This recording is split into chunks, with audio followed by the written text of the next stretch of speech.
Scientists have called climate change the greatest challenge humanity has ever faced.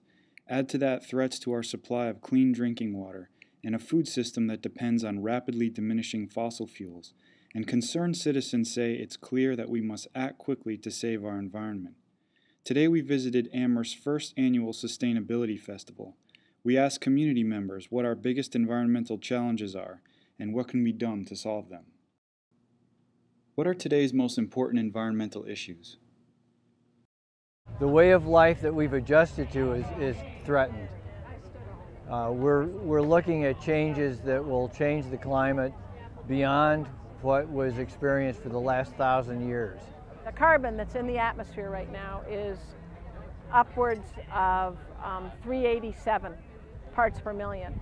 And if you have ever seen the graphs that Al Gore puts out in the various graphs, the amount of carbon in the atmosphere and the temperature rise are parallel each other across the centuries. So we put a little carbon in, things melt, and then that creates more problems, which create more problems. So there's a lot of feedback systems happening, and the Earth is warming up faster and faster. So to get back to 350 parts per million is what the current science is saying is where we need to hold the line on carbon in the atmosphere. As the atmosphere warms, there's thermal expansion in the ocean, so the water rises, and literally these people's islands are going underwater as we speak. There was somebody who was supposed to speak at Smith a couple weeks ago from the Cook Islands and these other island nations, and she could not come because she had to stay and help the relocation of her people from her country.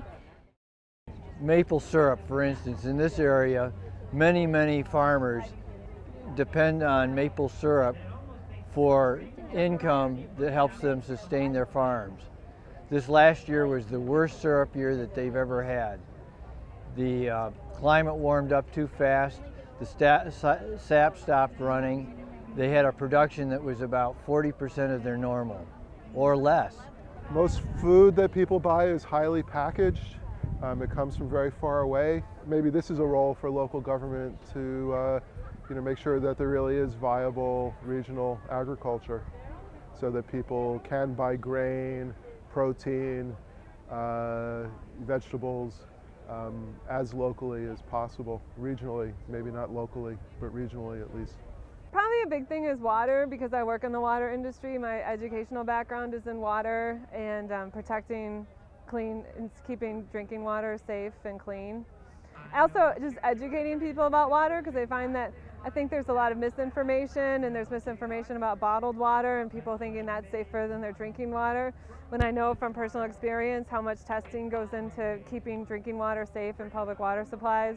I think especially in the Northeast, we have a lot of water, but we don't have a lot of clean water because we're so densely populated that I think people tend to relax about it and not really realize how important it is to protect clean water because we have so much. But we also have a lot of people and we have a lot of contaminated water. What can be done to properly address these problems? I think the biggest challenge facing the environmental movement right now is no longer penetrating the consciousness. Everybody knows now about global warming and climate change and all the other issues, and the Earth is reinforcing that message with alarming regularity through various natural calamities lately.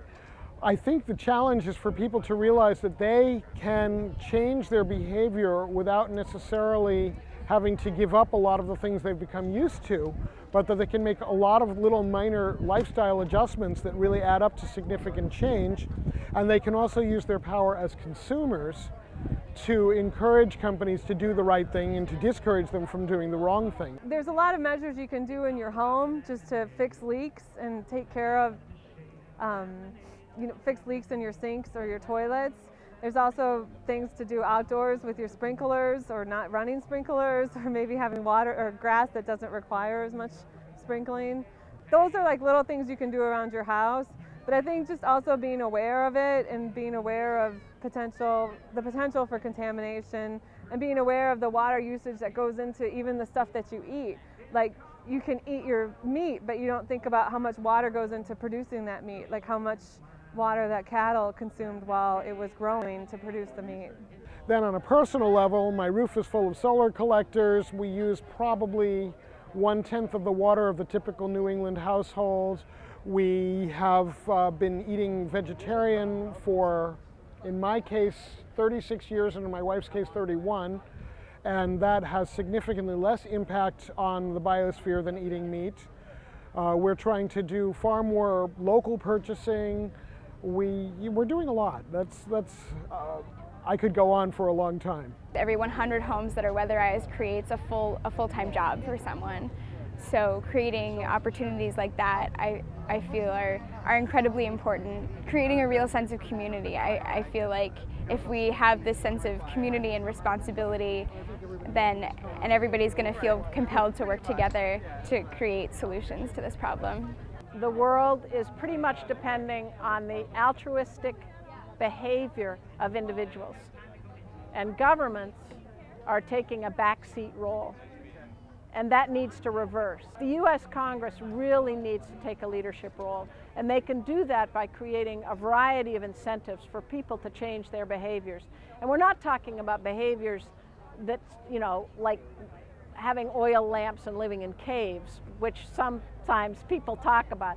We're talking, I mean, Europeans use half the energy that we use right now, and their lifestyle is just fine. They really are not suffering greatly because they're using half of what the average U.S. citizen does. It means really good public transportation, the way they do in Europe. They have great trains, they have good buses. People don't need to drive their cars everywhere. We could do that easily. The government can make that happen. It often costs no more to make a really big, deep green change than it does to make an incremental change. I'm a big fan of I guess I'll call him an enviro-economist, Amory Lovins from the Rocky Mountain Institute in Colorado. And he looks at, like, instead of, you know, tweaking this and tweaking that to make a little tiny improvement, you kind of start from scratch about thinking about what the end goal that you want is, and you design a system that gets you to the end goal much faster, much cleaner, much greener, and with less waste, or with waste that can be harnessed as inputs for some other process. There are bills that could be addressed, and one of them is the CLEAR bill. It's sponsored by Maria Cantwell from Washington, a Democrat, and Susan Collins from Maine, a Republican. And this has many good virtues. One is it puts a tax on carbon emitted by the producers, not by the users, by the producers. So at the wellhead, at the import point, at the mine. And that's really saying to all producers, you have to hold the cap down, and anything over the cap is going to be taxed. But the money coming from the polluters will go into a fund which is redistributed to every person with a Social Security number. So throughout the U.S. there will be monthly payments, just like Social Security, which come back to the populace in general, that will offset the higher cost. So for 70% of every family in the country, their cost will be minimal or nothing. We sent somebody to the moon in 10 years. And when we did that, we changed our education system, we changed, you know, the way we made investments, we changed the way we did business across the country to make that happen. But nobody suffered. In fact, the economy grew and education improved, and good things happened as a result of that commitment. The same thing can happen now. We just need the political will.